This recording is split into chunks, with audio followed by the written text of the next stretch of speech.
Hello student, आज हम लोग कार्बन्स कंपाउंड का आखिरी टॉपिक लेके आए हैं सोप। इससे पहले के सारी चीजों के बारे में डिटेलिंग हम लोगों ने अच्छे से स्टडी कर रखी है। आज हम लोग पढ़ेंगे सोप के बारे में।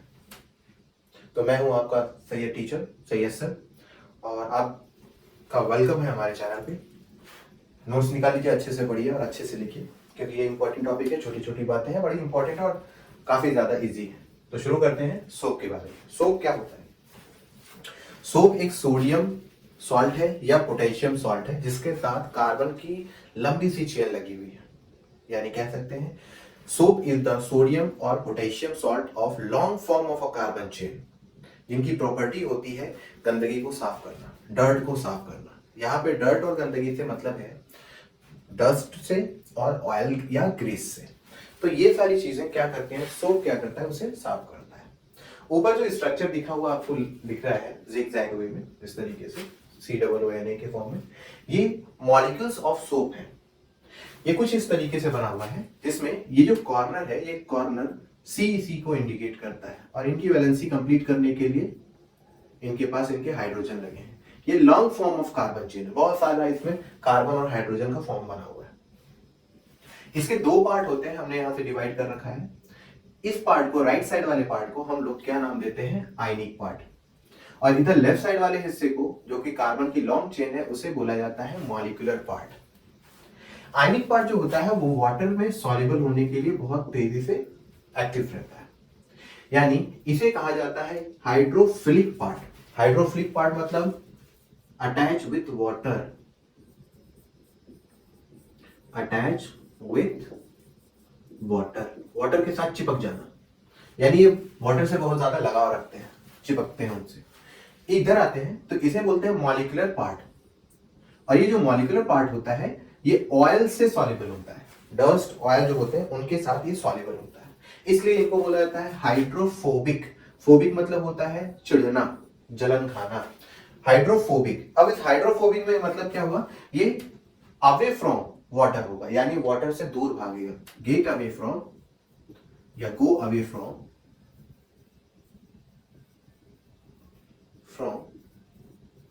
वाटर।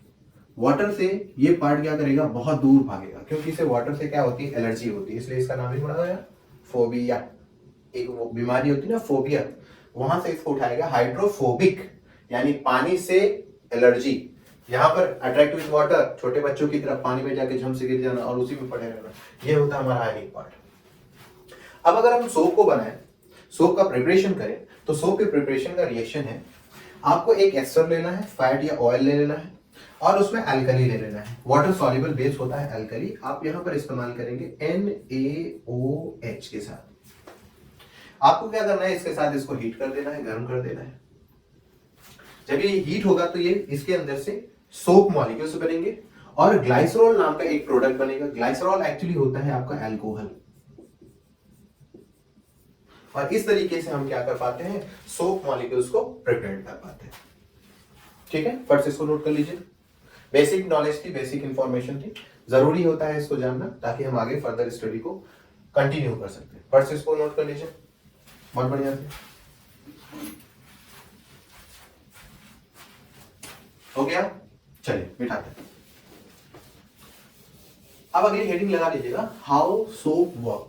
सोप किस तरीके से काम करते हैं। पहली चीज, सोप क्या करते हैं, सोप गंदगी को साफ करने का काम करते हैं। मतलब जो डस्ट होती है या जो ऑयल होता है या ग्रीस होती है, सोप उनको क्या कर देता है, साफ कर देता है। तब जब ये वाटर के कांटेक्ट में आए तब।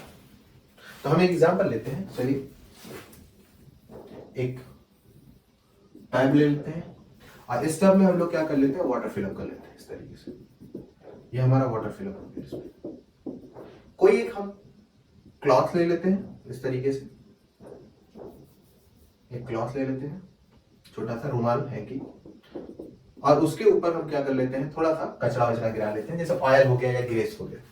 अब अगर इसके अंदर हम सोप के मॉलिक्यूल्स डालें तो सोप मॉलिक्यूल्स वाटर के अंदर जाते ही डिसॉल्व हो जाएगा और अपने अपने पार्टिकल्स में टूटना शुरू होगा। और सोप के मॉलिक्यूल्स आपको मालूम है कैसे होते हैं, इस तरीके से।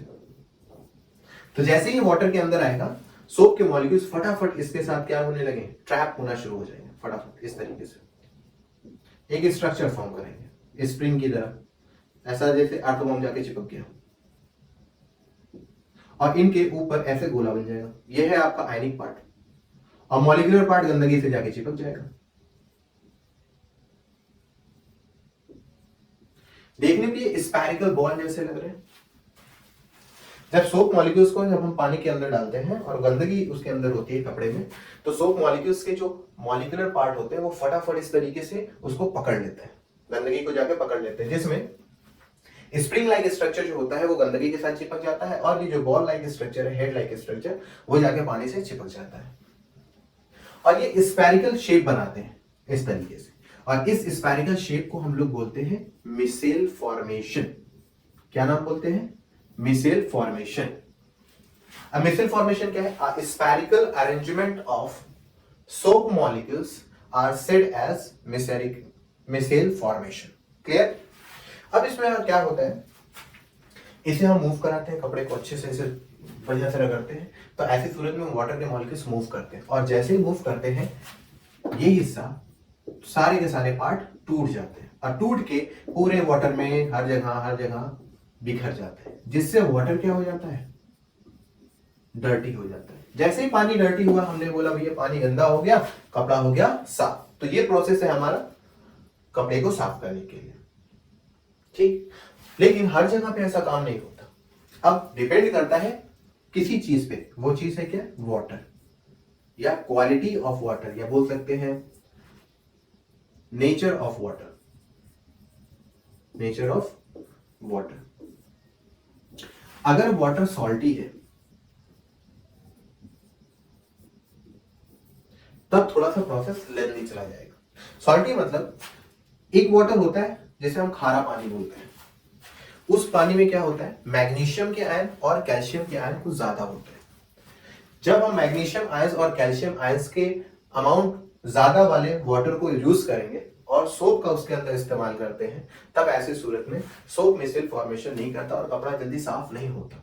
तब क्या होता है, मान लेते हैं हमारे पास ये कंटेनर में, मान लेते हैं हमारा कंटेनर है इस तरीके से, ये रहा हमारा कंटेनर।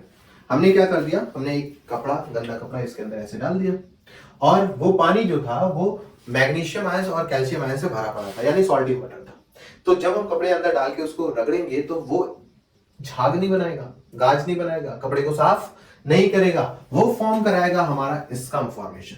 क्या बनाएगा, स्कम फॉर्मेशन। यानी अगर कपड़ा गंदा हो और आप पानी इस्तेमाल कर रहे हो, खारा पानी जिसके अंदर मैग्नीशियम और कैल्शियम आयंस पाए जाते हो, तब आप उसे धुलने की कोशिश करेंगे, तब ऐसी सूरत में कपड़े के ऊपर स्कम फॉर्मेशन होता है, मैल जमना शुरू हो जाती है और वो कपड़ा साफ नहीं होता। वजह, सोप का मॉलिक्यूल्स स्कम फॉर्मेशन इसलिए कराता है क्योंकि वो पूरी तरह से बिजी होता है उस सॉल्टी वाटर के अंदर पाए जाने वाले मैग्नीशियम आयन और कैल्शियम आयन को न्यूट्रलाइज करने में। जब तक वो न्यूट्रलाइज नहीं होते, कपड़े के ऊपर हमेशा स्कम का फॉर्मेशन हो रहा होता है। एक बार वो न्यूट्रलाइज हो जाए तो फिर हम क्या करते हैं, उसे जब रगड़ते हैं तो हम देखते हैं कि उसके अंदर झाग पैदा हो गया, गाज आना शुरू हो गया, और उस झाग को हम बोलते हैं लेदर फॉर्मेशन। यानी जब स्कम फॉर्मेशन होगा तब हम सोचेंगे, हमें मालूम होगा, हमें पता चल जाएगा कि वाटर के अंदर कैल्शियम और मैग्नीशियम के आयन भरे पड़े हैं। लेकिन एक बार अगर स्कम फॉर्मेशन खत्म हो गया और लेदर फॉर्मेशन यानी झाग बनना शुरू हुआ, तो हम कह देंगे कि उसके अंदर के मैग्नीशियम और कैल्शियम आयन पूरी तरह से खत्म हो गए हैं। अब कपड़ा क्या हो रहा है, साफ हो रहा है। कपड़े को हम पानी से धुल देते हैं और इस तरीके से कपड़ा साफ हो जाता है। कुल थ्योरी कुल मिला के सोप की वर्किंग फॉर्मेशन क्या होता है, पहले वो मिसेल फॉर्मेशन कराते हैं, अगर वाटर सॉल्टी है तो वो क्या बना लेते हैं, स्कम फॉर्मेशन करा लेते हैं। स्कम फॉर्मेशन में मैग्नीशियम और कैल्शियम आयंस सोप क्या करता है, उन्हें न्यूट्रलाइज करता है, और उसे न्यूट्रलाइज करने के बाद लेदर फॉर्मेशन करता है यानी गाज बना देता है, और कपड़ा इस तरीके से काम निपट चुका होता है। उम्मीद है कि आपको ये बहुत बेहतरीन से समझ में आया होगा। पढ़ते रहिए अच्छे से और खूब बेहतरीन से मन लगा के पढ़िए, चैप्टर बहुत इंपॉर्टेंट है। Thank you.